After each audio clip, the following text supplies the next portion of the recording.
आज the John anchor book show में हम सवाल पूछेंगे कि क्या यीशु मुर्दों में से जी उठा था।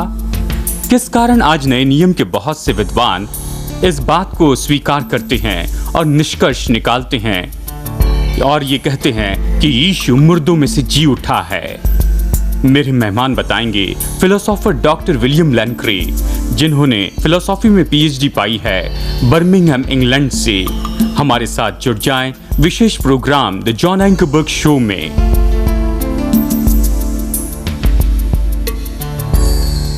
प्रोग्राम में स्वागत है। मैं हूं जॉन एंकर। हमारे साथ जुड़ने के लिए धन्यवाद। मेरे मेहमान डॉक्टर विलियम लेन क्रेग हैं, जो सबसे अच्छे फिलोसोफर हैं हमारे दिनों में, और बहुत से लकी लोग होते हैं जिन्हें एक डॉक्टरेट मिलती है। इन्होंने 2 डॉक्टरेट ली है। और आज हम जिस विषय पर बात करने वाले हैं, खास करके यीशु का पुनरुत्थान, ये बहुत ही दिलचस्प है कि इन्होंने इसे अपना दूसरा डिसर्टेशन बनाया और दूसरी डॉक्टरेट डिग्री के लिए म्यूनिक जर्मनी से। बिल, हमें बताइए। मैंने कलॉम कॉस्मोलॉजिकल बहस का अध्ययन करने के बाद, यानी मेरे फिलोसॉफिकल डॉक्टरेट के बाद, मैंने सोचा कि डॉक्टरल पढ़ाई जारी रखूं जर्मनी में दुनिया के विख्यात जर्मन थियोलॉजियन के साथ, वोल्फहर्ट पैननबर्ग। और मैंने अपने डॉक्टरल थीसिस लिखे यीशु के पुनरुत्थान के इतिहास पर। अब एक विश्वासी के नाते मैं पहले से ही यीशु के पुनरुत्थान पर विश्वास करता था, लेकिन मुझे कहना होगा जॉन, मेरी स्टडी के परिणाम में मैं खुद बहुत चकित हो गया। सच में पीछे ले जाया गया इन सच्चाई से कि ये सच्चाई जो यीशु के जी उठने के बारे में बताते हैं, उन्हें आज माना जाता है। बहुत से नए नियम के इतिहासकार द्वारा, जिन्होंने ऐतिहासिक यीशु के बारे में खोज किए, और उसने मुझे चौंका दिया कि ये ऐसा निष्कर्ष नहीं है जो किसी सीमित विचार वाले विद्वान का इवेंजेलिकल विद्वान के लिए हो, लेकिन ये दर्शाते हैं नए नियम के विद्वानों में से ऐसे बहुत से विद्वान भी हैं जो नॉन इवेंजेलिकल सेमिनरी और यूनिवर्सिटी में पढ़ाते हैं, और गैर मसीही विद्वान भी, जैसे कि आज के यहूदी विद्वान। यानी ये बुनियादी सच्चाई जो यीशु के पुनरुत्थान के बारे में साबित करते हैं, वो तो मजबूती से स्थापित किए गए हैं, और नए नियम पर दोष लगाने वाले भी इसे मानते हैं। जी, और आपने कहा है कि ऐसे 4 ऐतिहासिक सत्य हैं जिसे कोई भी गंभीर इतिहासकार जो इस विषय पर खोज कर रहा है उसे ये देखना होगा। और इन 4 सच्चाई को अधिकांश दोष निकालने वाले विद्वानों ने स्वीकार किया है, चाहे ये कोई भी हो। ये 4 ऐतिहासिक सच्चाई क्या हैं? इन्हें आसानी से इन 4 शीर्षकों में विभाजित किया जा सकता है। नंबर 1 कि यीशु नासरी, जिसे सही तरह से उसके क्रूसीकरण के बाद में कब्र में दफनाया गया यहूदी सैनहेड्रिन के सदस्य द्वारा, जिसका नाम अरिमतिया या यूसुफ था।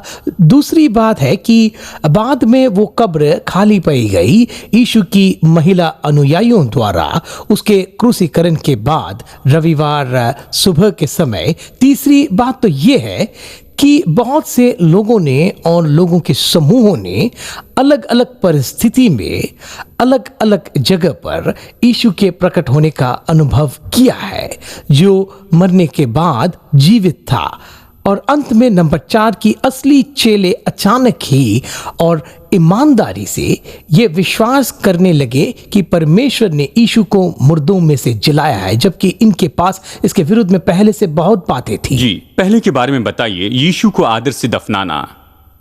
यीशु का दफनाया जाना इतना महत्वपूर्ण है क्योंकि यदि यीशु के कब्र की जगह यरूशलेम में जानी जाती है यहूदी और मसीही लोगों के लिए समान रूप में, तो यह असंभव है कि यह चलन शुरू हो जो यीशु के पुनरुत्थान पर आधारित था। यह यरूशलेम में उस कब्र के सामने नहीं होता जिसमें उसकी देह रखी हुई हो। यानी यीशु का दफनाया जाना बहुत महत्वपूर्ण कदम था इस खाली कब्र के संबंध में। और बहुत से विद्वान मानते हैं कि यीशु का दफनाया जाना तो सच में ऐतिहासिक है। सबसे पहले ये तो शुरू के व्यक्तिगत स्रोतों में परखे गए ये सबसे महत्वपूर्ण क्राइटेरिया है जिसे इतिहासकार उपयोग करते हैं किसी भी घटना के ऐतिहासिक होने को परखने के लिए। यदि कोई घटना शुरू के स्रोतों से जुड़ी हुई है तो ये मनगढ़ंत कहानी होने की संभावना कम होती है, लेकिन सच में इस सच्चाई को दिखाता है। और यीशु के दफनाने की केस में हमारे पास बहुत से शुरू के स्रोत है इस सच्चाई के लिए कि यीशु को कब्र में दफनाया गया। पहले तो प्री मार्कन पैशन स्टोरी है, इसका अर्थ है यीशु के जीवन के आखिरी हफ्ते की कहानी जिसका उपयोग मरकुस अपना सुसमाचार लिखने के लिए करता है। ये नए नियम के पीछे सबसे शुरू का स्रोत है और शायद ये यीशु की मृत्यु के 10 साल के भीतर लिखा गया है आंखों देखे गवाहों द्वारा। और दूसरा शुरू का स्रोत तो वो परंपरा होगी जो पौलुस बताता है ग्रीस के कुरिन्थियों के चर्च के लिखी अपनी पहली पत्री में। यहाँ पौलुस ये फॉर्मूला बताता है जो उसने खुद पाया और फिर कुरिन्थियों को दिया, और वो फॉर्मूला कहता है कि मसीह हमारे पापों के लिए मर गया पवित्र शास्त्र के अनुसार और गाड़ा गया और पवित्र शास्त्र के अनुसार तीसरे दिन जी भी उठा और कैफा को तब 12 को दिखाई दिया। और अगली लाइन इस फॉर्मूला में यीशु के गाड़े जाने को बताती है। ये फॉर्मूला जो पौलुस ने बताया ये यीशु के क्रूसीकरण के बाद पहले साल में बताया गया है। इस तरह हम निश्चित होते हैं यीशु के गाड़े जाने के बारे में। ये तो शुरू के 2 स्रोतों में है जो नए नियम में है, इसमें दूसरे स्रोतों के बारे में नहीं बताया है। तो हमारे पास बहुत अच्छी वजह है कि विश्वास करें कि यीशु को कब्र में गाड़ा गया था जैसे प्री मार्कन पैशन स्टोरी हमें बताती है। जी चलिए रुक कर मैं आपसे पूछता हूं कि हमारे बहुत से दर्शक ये दिलचस्प बात पाएंगे कि हमारे बहुत से सुसमाचार लेखकों ने स्रोत का उपयोग किया है, लेकिन लूका सच में ऐसे कहता है अपनी शुरुआत में ही कि उसने इसे सब लिखने के पहले सारी बातों को जांचा। उसने सारी जानकारी को एक साथ लाया जैसे बच्चा परीक्षा में लिखता है, और उसने दूसरे स्रोतों का उपयोग किया जिसे वो भरोसेमंद समझता है। लूका की केस में ये आंखों देखे गवाह थे। मरकुस इसे एक साथ रखता है और विद्वान बता सकते हैं कि ये जानकारी एक निरंतर बहाव है। ये सच है। और मरकुस ये शुरू के स्रोत का उपयोग करता है। विद्वान इसके बारे में देख सकते हैं। आप क्या कहेंगे? जी हाँ, ये बिल्कुल सही है। अब दूसरा कारण कि सोचे कि गाड़े जाने की कहानी सही ही है, ये तो एम्बैरेसमेंट का क्राइटेरिया।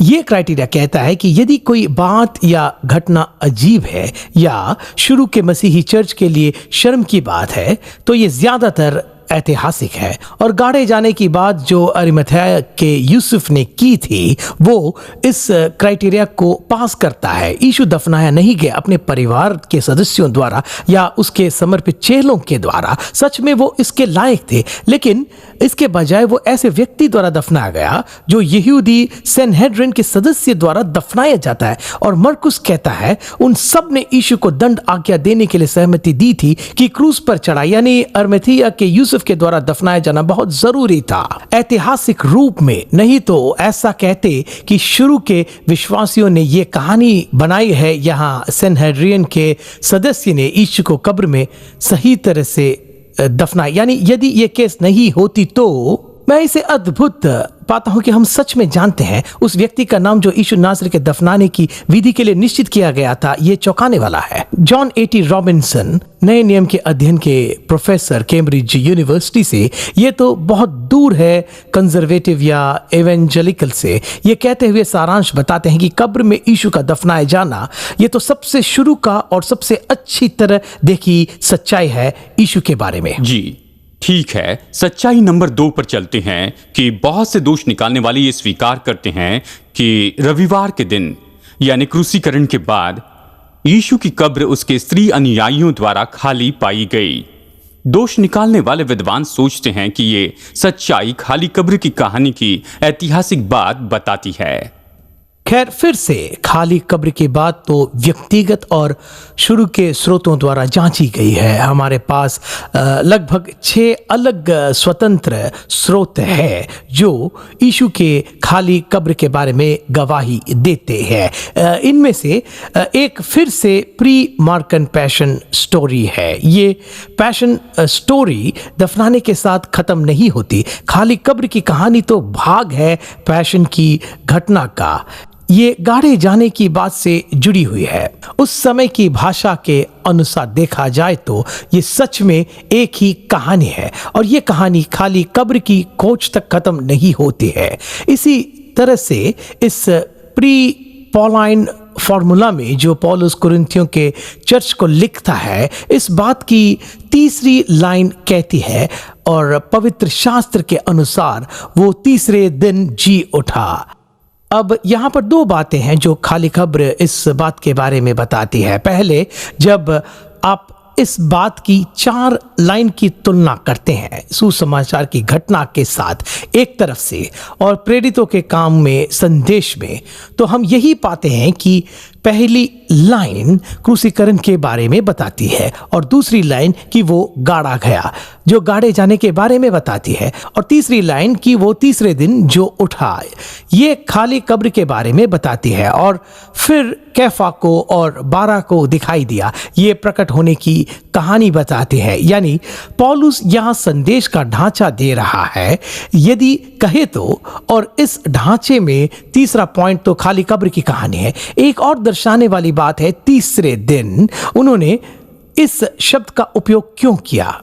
खैर, संक्षिप्त में बताऊं, इसकी पूरी संभावना है कि तीसरे दिन यहूदी विचारों के अनुसार कि स्त्रियों ने कब्र को खाली पाया, इसलिए स्वाभाविक रूप में जी उठना उस दिन का माना जाता है। यानी पौलुस की जानकारी में हमारे पास बहुत शुरू के सबूत है खाली कब्र के लिए, और दूसरे अलग स्रोत है जैसे लूका और मत्ती। प्रेरितों के काम के संदेश यानी खाली कब्र की कहानी तो अलग अलग स्रोतों में अच्छे से जांची गई। इतिहासकार सोचते हैं कि वो इतिहास की घटना के बारे में अद्भुत काम करते हैं यदि वो 2 मुख्य सबूतों को देखते हैं किसी भी घटना के बारे में। लेकिन खाली कब्र की केस में हमारे पास 6 स्वतंत्र और शुरू के स्रोत हैं। ठीक है, चलिए स्त्रियों के बारे में चर्चा करते हैं। ये बात क्यों लिखी गई कि स्त्रियों ने कब्र को खाली पाया? इतिहासकार सोचते हैं कि ये बात इस खाली कब्र की कहानी के ऐतिहासिक रूप में निश्चित होने को दर्शाती है।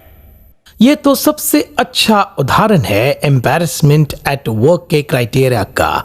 एम्बैरेसमेंट का क्राइटेरिया कहता है कि यदि कोई बात अजीब है या शर्मिंदगी लाती है मसीही चलन में, तो ये संभावना नहीं है कि ये उनके द्वारा बनाई हो।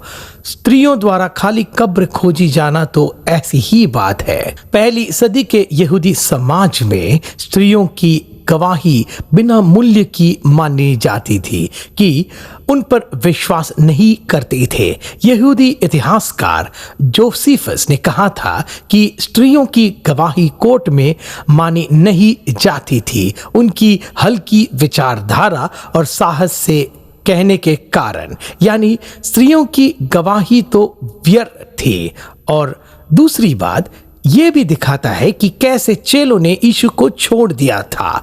उसके बाद के किसी भी लेजेंडरी अकाउंट में तो पतरस और यूहन्ना आकर खाली कब्र को खोज निकालते स्त्रियां ने ही, जिनकी गवाही व्यर्थ मानी जाती थी। यानी ये सच्चाई कि स्त्रियां जो खाली कब्र को खोजती है और उसके लिए मुख्य गवाह होती है, ये इस सच्चाई द्वारा अच्छे से बताई जाती है कि पसंद हो या ना हो, उन्होंने खाली कब्र को खोज निकाला। और सुसमाचार के लेखक इसके बारे में बताते हैं, जबकि ये उनके लिए अजीब और शर्मिंदगी की बात थी। आपने कहा एक और दर्शाने वाली बात इस खाली कब्र के सच्चे होने के बारे में कि शुरू के चेलों के जो शत्रु थे उन्होंने खाली कब्र के बारे में अनुमान लगाया था। ये किस बारे में कहता है? मैं कह रहा हूं कि यहाँ मत्ती के अध्याय 28 में जो बताने की कोशिश की गई है कि बताएं कि शुरू के चेलों को यहूदी लोगों ने क्या प्रति उत्तर दिया था यीशु के पुनरुत्थान की घोषणा के बारे में। यहूदी लोग क्या जवाब दे रहे थे जब चेले इसकी घोषणा कर रहे थे वो मुर्दों में से जी उठा है।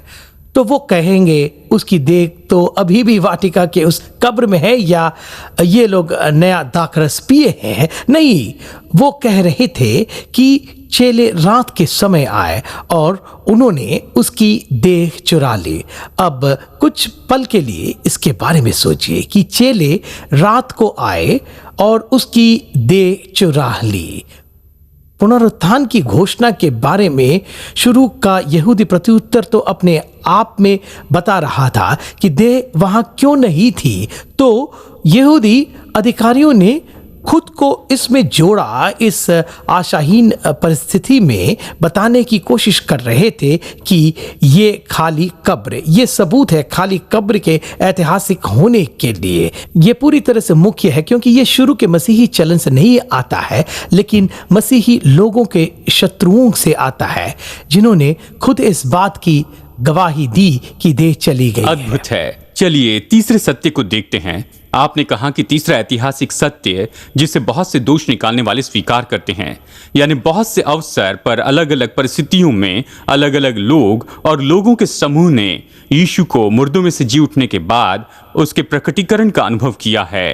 ये तो अद्भुत है कि दोष निकालने वाले सच्चाई को मानते हैं। और ये ऐसी सच्चाई है जॉन, जो मैं सोचता हूं कि दोष निकालने वाले इतिहासकार इसे 100% मानते हैं। मुझे कोई याद नहीं जो इनकार करे। यानी यीशु को जीवित देखने के बारे में इसके लिए एक कारण है कि पौलुस बहुत से आंखों देखे गवाहों की सूची देता है। इस शुरू के मसीही परंपरा में ग्रीस के कुरिन्थियों के अपने पत्र में लिखता है और इसका अंतिम वाक्य ये कहता है कि फिर कैफा पर प्रकट हुआ, जो पतरस के लिए अरेमिक शब्द है जो मुख्य चेला था, और 12 पर प्रकट हुआ, मतलब 12 चेलों पर। फिर पौलुस अपने शब्दों में जोड़ता है और भी गवाह, फिर 500 से भी अधिक भाइयों पर एक साथ दिखाई दिया, जिनमें से बहुत से अब तक जीवित है पर कुछ सो गए। फिर वह याकूब को दिखाई दिया। ये तो यीशु का छोटा भाई था और यरूशलेम में चर्च का लीडर था। और फिर पौलुस कहता है कि सब चेलों पर प्रकट हुआ। सबके बाद मुझको भी दिखाई दिया, जो मानो अधूरे दिनों का जन्म हो, मुझ पर भी प्रकट हुआ। और ये सब जानकारी के इतने शुरू में साथ ही पौलुस का पतरस और याकूब जैसे लोगों के साथ व्यक्तिगत संबंध था। हर नए नियम का विद्वान मानता है इन लोगों ने और समूहों ने यीशु की मृत्यु के बाद उसके प्रकटीकरण का अनुभव किया है। अब लोग कोशिश करते हैं कि इसे भ्रम के रूप में बताए यदि चाहे तो, लेकिन सच में इसका इनकार नहीं कर सकते कि ये नहीं हुए थे। C.H. डॉड ने भी इसी सच्चाई के बारे में बताया था। इसके बारे में बताइए। खैर, यह बहुत ही दिलचस्प है कि पौलुस केवल 500 भाइयों के सामने प्रकट होने के बारे में ही नहीं बताता है, लेकिन वो इसके बारे में कहता है उनमें से बहुत से अभी जीवित है तो कुछ सो गए हैं। अब उसने ये क्यों जोड़ा? खैर, एक गुण था प्राचीन ऐतिहासिक लेख का कि वो आंखों देखे गवाह की सूची बनाए जिनके पास पूछने वाले जाकर बात कर सके इन घटनाओं के बारे में। यानी पौलुस इस तरह से कहता है कि ये गवाह वहां है कि सवाल पूछे। पौलुस जानता था कि ये गवाह अब भी जीवित है और हम कह सकते हैं कि ये केवल उसके भाग से देखना ही नहीं, क्योंकि वो जानता था कि कुछ मर गए और वो ये बताता है, लेकिन दूसरे अभी भी जीवित थे और उनसे पूछ सकते थे। कोई भी पूछ सकता था कि उन्होंने क्या देखा है। बिल, हमें बताइए कि यीशु के छोटे भाई याकूब के बारे में वो इतना महत्वपूर्ण विद्वान क्यों था कि उसका नाम इस सूची में है? ये तो बहुत अद्भुत है जॉन कि इस बड़ी सूची में याकूब का नाम, जो यीशु का छोटा भाई था, ये बहुत अद्भुत है क्योंकि न तो याकूब और न यीशु के दूसरे छोटे भाई उसके जीवन काल में उस पर विश्वास नहीं करते थे। वो नहीं सोचते थे कि वो मसीहा है। उन्होंने नहीं सोचा कि ये भविष्यवक्ता है। उन्होंने इसे कोई विशेष नहीं जाना। सुसमाचार की कुछ कहानियों में हम देखते हैं कि उन्होंने सोचा कि यीशु तो पागल है, और फिर भी प्रेरितों के काम में अचानक ही यीशु का परिवार ऊपरी कोठरी में आता है, दूसरे विश्वासियों के साथ आराधना करते हैं और फिर याकूब आगे जाकर एक अगुवा बनता है नए नियम के चर्च में। वो आगे जाकर चर्च का मुख्य अगुवा बनता है यरूशलेम में। हम याकूब के बारे में यही सुनते हैं नए नियम में, लेकिन जोसेफस से जो यहूदी इतिहासकार थे हम सीखते हैं कि याकूब जो यीशु का छोटा भाई था वो अपने विश्वास के कारण शहीद हुआ। ईस्वी सन 60 के मध्य में उस सिविल सरकार में बदलाव आया और सेनेटरन ने उसे अनैतिक रूप में पथरवा कर मार डाला। अब इस बारे में सोचिए, जिस कारण याकूब एक अविश्वासी होने से बदलकर यानी अपने बड़े भाई में दोष निकालने वाला था, उससे बदलकर मरने के लिए तैयार हो गया कि यीशु मसीहा है। ये विश्वास करने पर केवल यीशु के क्रूसीकरण ने ही याकूब के मन को बदल दिया होगा कि उसका बड़ा भाई भरमाने वाला नहीं है। देखिए, यही कारण हो सकता है जिससे याकूब में बदलाव आया। जैसे पौलुस कहता है, फिर वो याकूब पर प्रकट हुआ।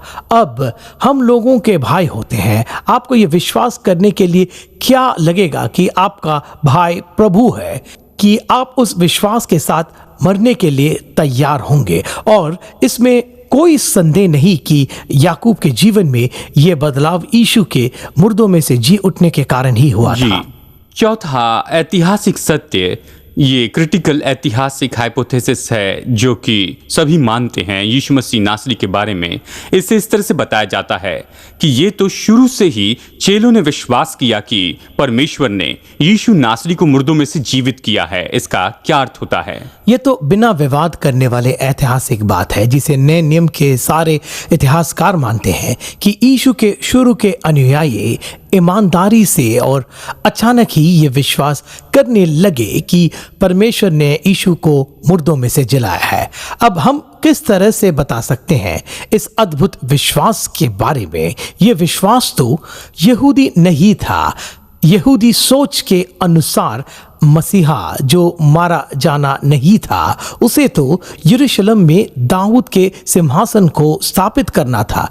यीशु का क्रूसीकरण तो शुरू के चेलों के लिए पूरी विपदा थी। ये तो उनके लिए असंभव था कि ये विश्वास करते रहे कि यीशु ही मसीहा है, जबकि उसका क्रूसीकरण हुआ और वो गाड़ा गया है। और दूसरी बात, यहूदी बाद के जीवन के बारे में विश्वास करते हैं और खासकर किसी का मुर्दों में से जी उठना, महिमा और अमरत्व में, वो भी संसार के अंत में जो सामान्य जी उठना होगा, उससे पहले यीशु का दुख उठाना और मृत्यु और कब्र में रखा जाना। तो चेलों ने अपने स्वामी की कब्र को बचा कर रखना था, जिस पर श्राइन था, तीर्थ स्थान बनाया जाता, जहां वो संसार के अंत में सामान्य जी उठने की राह देखते। जब वो और उनका स्वामी एक साथ मिले परमेश्वर के राज्य में, वो ये विश्वास करने लगे थे कि वो पहले से ही जी उठा। ये तो यहूदी विचार के विरुद्ध में था, अपने ही खुद की दृष्टि में। और फिर भी इस पर बहस नहीं हो सकती है कि ये शुरू के चेले या विश्वास करने लगे कि परमेश्वर ने यीशु को मुर्दों में से जीवित किया है। इसके पहले बताए सभी विचारों के बावजूद मुझे ये ऐसे दिखता है कि सबसे अच्छा विवरण कि चेलों में इस तरह से अद्भुत रूप में बदलाव आए, वो यही है कि उन्होंने विश्वास किया कि परमेश्वर ने यीशु को जिलाया है। और इस कारण यह विश्वास करना संभव होता कि यीशु ही मसीहा था। और उन्होंने यीशु के जी उठने को देखा जो पहले हुआ है, हमारे सामान्य जी उठने से पहले, जो कि संसार के अंत में होगा। यानी हमने चार सत्य को देखा जिसे सामान्य रूप में माना जाता है आज के ऐतिहासिक समाज के द्वारा। केवल एक ही सवाल है कि इसे सबसे अच्छी तरह से कैसे बता सकते हैं। पूरे इतिहास में दोष निकालने वाले विद्वानों ने बहुत से हाइपोथेसिस बनाए हैं, जैसे चेलों ने देह चुरा ली है या यीशु सच में मरा नहीं था। और ये सब पूरे संसार में इनकार की गई है महान विद्वानों के द्वारा। सच ये है कि कोई भी स्वाभाविक विवरण नहीं है इन सच्चाई के। इसलिए मैं सोचता हूं कि विश्वासी अपने अधिकार में बहुत अच्छी जगह पर है, ये विश्वास करते हुए कि परमेश्वर ने यीशु को मुर्दों में से जिलाया और इसलिए यीशु वही है जो उसने होने का दावा किया है। यीशु का क्रूसीकरण निश्चित किया गया था। उस पर दोष लगाने वाले निंदा कह रहे थे कि वो मसीहा है। परमेश्वर का पुत्र मनुष्य का पुत्र है। यदि इस मनुष्य को परमेश्वर ने मुर्दों में से जीवित किया है तो परमेश्वर ने सबके सामने और असमानता में जिन लोगों ने निंदा की है उनको सही बताया है, जिसके लिए उसे क्रूस पर चढ़ाया गया है। यानी यीशु का जी उठना परमेश्वर का अलौकिक काम था। ये दर्शाता है कि यीशु सच में कौन है। अब दोस्तों, आपने ये बहुत ही अद्भुत जानकारी को सुना है। यदि बुद्धिमत्ता से आप ये निर्णय लेते हैं कि यीशु ने परमेश्वर का पुत्र होने का दावा किया है, मसीहा होने का दावा किया, मनुष्य का पुत्र होने के लिए कहा, सबूत तो उसका पुनरुत्थान था, ये तो सच में हुआ, तो फिर आप यीशु के साथ क्या करेंगे? यीशु ने आपके पापों के लिए दाम चुकाया। यदि आप उस पर विश्वास रखते हैं, उसके पास आते हैं, तो वो आपका जीवन बदल देगा। वो आपके जीवन में आकर आपको बचाएगा। मैं सलाह देता हूं कि इसे गंभीरता से ले, जो कुछ भी आपने इस प्रोग्राम में सुना है, और फिर आप प्रभु के पास में आए और उससे कहे कि वो आपका उद्धारक और आपका प्रभु हो जाए। डॉक्टर क्रेग, मैं आपका धन्यवाद करता हूं कि आप यहां पर आए, हमारे साथ में ये प्रोग्राम किए। मैंने इसका आनंद उठाया है। और दोस्तों, यदि आप और जानना चाहते हैं कि ये सब जानकारी कैसे पाएं, तो बने रहिए, हम आपको बताएंगे।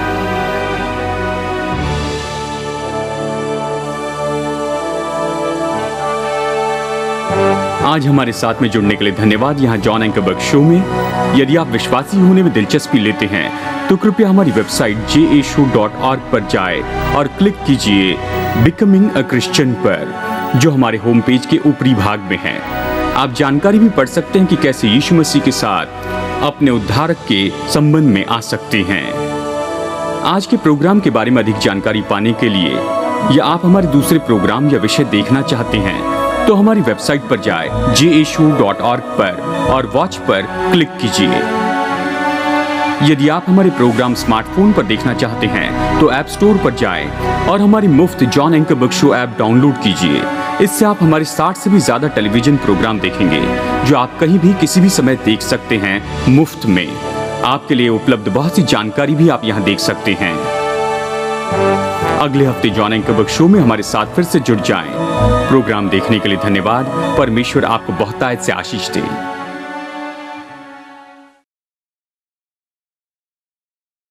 दूसरा पॉइंट यानी जो शुरू के लेख है, मैं सोचता था कि ये विचार की यीशु मुर्दों में से जी उठा तो मन घड़त है, काल्पनिक है, जो उसके जीवन के बहुत दशक बाद शुरू हुआ। लेकिन मैंने देखा कि उसके पुनरुत्थान के लिए हमारे पास शुरू के ऐतिहासिक सबूत है। और ये हमेशा चार सुसमाचार ही नहीं है, लेकिन उसके पहले भी हमारे पास एक क्रीड रखी गई है जो शुरू के विश्वासी कहते थे। और ये क्रीड प्रेरित पौलुस ने हमारे लिए रखी है, 1 कुरिन्थियों 15:3 से आगे। और ये क्या कहता है? ये कहता है कि यीशु मरा क्यों? हमारे पापों के लिए वो गाड़ा गया, वो तीसरे दिन जी उठा, और फिर वो आंखों देखे गवाहों के नाम लिखता है, जिनमें दोष निकालने वाले भी थे, जिनका जीवन पूरी तरह बदल गया क्योंकि उनकी मुलाकात जी उठे यीशु से हुई थी।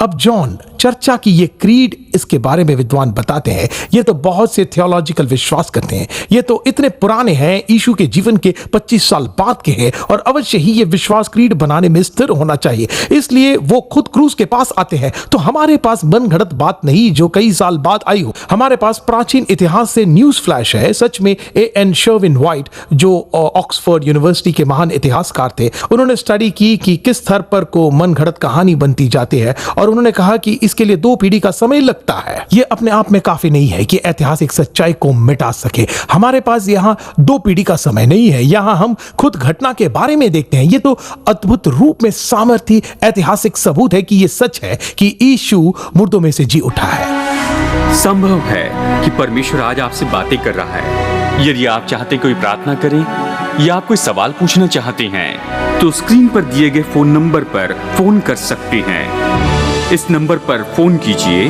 कोई बड़ी खुशी से आपके लिए प्रार्थना करेगा। आज मेरे साथ जुड़ने के लिए धन्यवाद। आशा करता हूं कि अगले हफ्ते इसी समय आप फिर से जुड़ जाएंगे।